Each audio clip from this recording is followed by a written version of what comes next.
Good evening and thanks for tuning in. I'm Joey Rehl with the WJTS News. A motorcyclist is dead after being struck by a vehicle in Crawford County. The crash happened at State Road 164 and Dillard intersection on Saturday afternoon. Sheriff deputies say two juveniles were traveling in a white Chevy Cavalier eastbound on State Road 164 and turned into the path of an approaching motorcycle. The two people on the motorcycle were thrown off the bike into the roadway, and the driver died at the scene. The passengers suffered serious injuries and was flown to the University of Louisville Hospital. The driver has been identified as Michael Parker from Bedford, Indiana.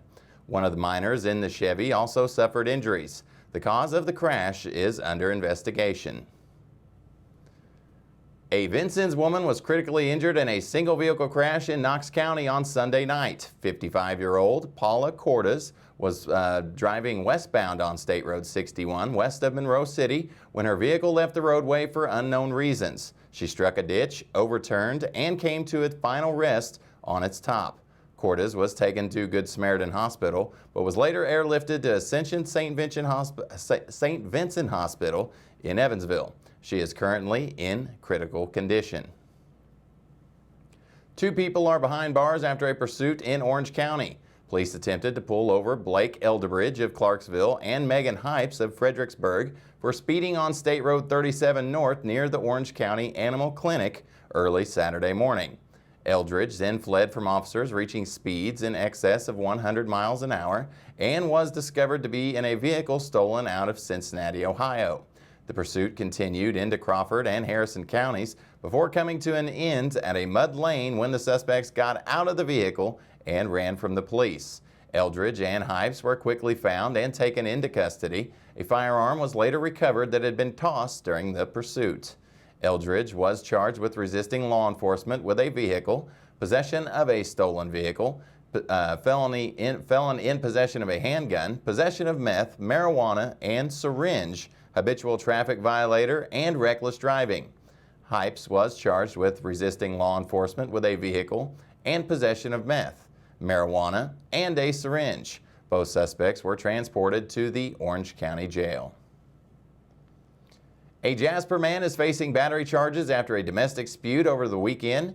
Police respond to a domestic battery incident at a home on 3rd Avenue in Jasper on Sunday night. After investigating the incident, police determined that 39-year-old Brian Steimel battered someone in the presence of a minor, and they took him into custody. Steimel was booked into custody into the Du Bois County Security Center and was charged with domestic battery in the presence of a minor and domestic battery. Two vehicles were heavily damaged after a crash in Jasper. It happened at the 3rd and Main Street intersection on Sunday evening. 30-year-old Natasha Darner of New Albany disregarded the stop sign at the intersection and pulled into the path of 49-year-old Jeffrey Nante of Lagodi, crashing into him. No injuries were reported. Dorner was cited for disregarding a traffic control device. Dorner's 2008 Toyota Corolla suffered $4,000 in damage, and Nante's vehicle suffered around $2,000 in damage. A popular festival is coming back to Du Bois County. The 2021 St. Henry Heinrichsdorf Fest is scheduled for June 11th and 12th. Barbecue dinners will be served beginning at 5:30 p.m. Friday, June 11th, and live entertainment will be provided by DJ Tech Tunes. A tractor show will be held starting at 1 p.m. on Saturday, June 12th. Serving for barbecue dinners will begin at 5 o'clock. Live entertainment for the evening will be provided by the band Studebaker beginning at 7 p.m. Studebaker plays a classic rock with a touch of country type of music. The beer garden, family room, and other food booths are open Friday evening and again on Saturday. If for any reason the fest would be canceled due to increased restrictions due to COVID, drive-through dinners will be available and information would be released on the St. Henry Heinrichsdorf Fest Facebook page. The Jasper Rotary Club has announced the recipient of the 2021 Jasper Rotarian of the Year. Kelly Speedy Lefevre was recognized with the award last Thursday. Speedy Lefevre of Jasper was the coordinator for the club's district grant. The grant is provided by Rotary International and supports small-scale, short-term humanitarian projects that support local communities. The Rotary Club of Jasper matched the grant dollar for dollar, resulting in a $6,000 grant to financially help a local cause. Since October 2020, every baby born at Memorial Hospital and Healthcare Center has been gifted a 30-day supply of diapers and a baby book through this grant. The baby books and informational inserts were also provided in Spanish to meet the needs of DuBois and surrounding counties' diverse population. Rotary Club of Jasper's mission is to advance the world's understanding, goodwill, and peace through improvement of health, the support of education, and the alleviation of poverty. A ceremony was held last week to recognize fallen Indiana conservation officers and those currently serving the state. Local officers were recognized for their outstanding service include District 7 Officer John Watkins, who was recognized as the Boating Enforcement Officer of the Year. Watkins was a leader in the enforcement of boating while intoxicated class across the state. Officer Jim Schreck of District 8, who was honored with a life-saving award for his heroic response to a shooting that occurred outside the entrance of O'Bannon State Park. And District 5 Officer Matt Landis, who is assigned to Sullivan County, was selected as the James D. Pitzer Indiana Conservation Officer of the Year.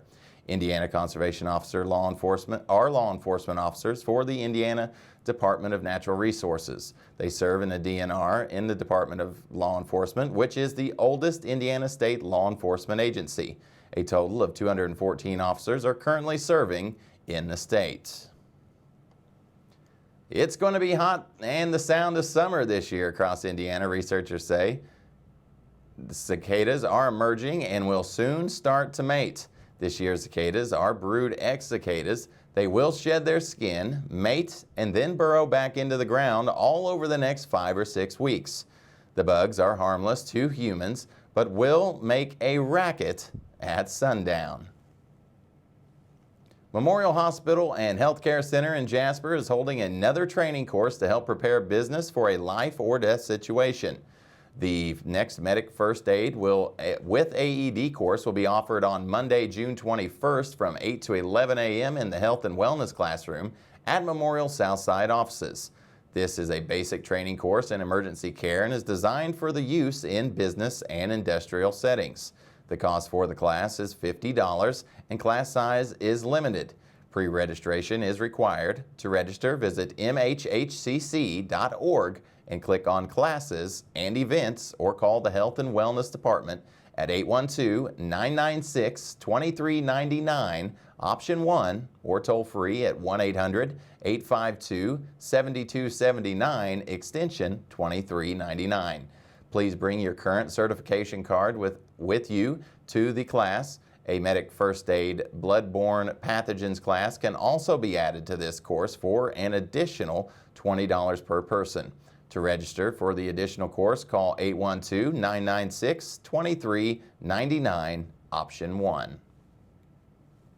Each year, the month of May is recognized as National Foster Care Month, bringing special attention to the 13,000 Hoosiers children living in foster homes. Here's District 48 State Senator Mark Messmer with more information about foster care and the Indiana Department of Child Services. During the COVID-19 pandemic, the Indiana Department of Child Services, or DCS, faced many unexpected challenges. This session, state lawmakers worked closely with DCS to make sure we address those challenges by making improvements that ensure children will continue to be protected and cared for during an emergency situation. DCS offers collaborative care, the state's extended foster care program, to those ages 18 to 20 who voluntarily request to remain in or re-enter foster care. Young Hoosiers often choose to continue in the program after turning 18 in order to receive services related to health insurance, therapy, and psychiatric treatment, rent, utility payments, and more. Over the last year, these young Hoosiers who would have aged out of the program after turning 21 and would have lost out on access to these key services and support and been negatively impacted during the pandemic. While Governor Eric Holcomb signed an executive order to prevent this from happening, House Enrolled Act 1537 codified those measures and extends those services to young adults during a state of emergency. In addition, we passed House Enrolled Act 1532, which requires DCS to submit an annual report to the General Assembly that provides information regarding cost reports from child care institution,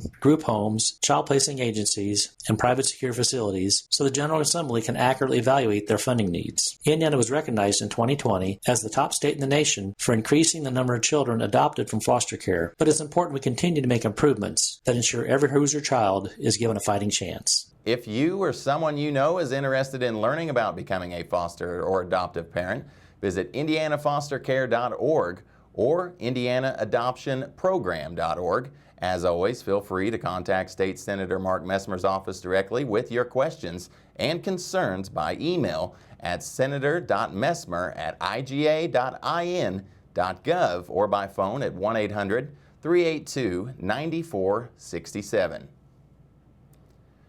Stay tuned. Your weekly forecast and sports with Kurt Guxell are still to come on WJTS News.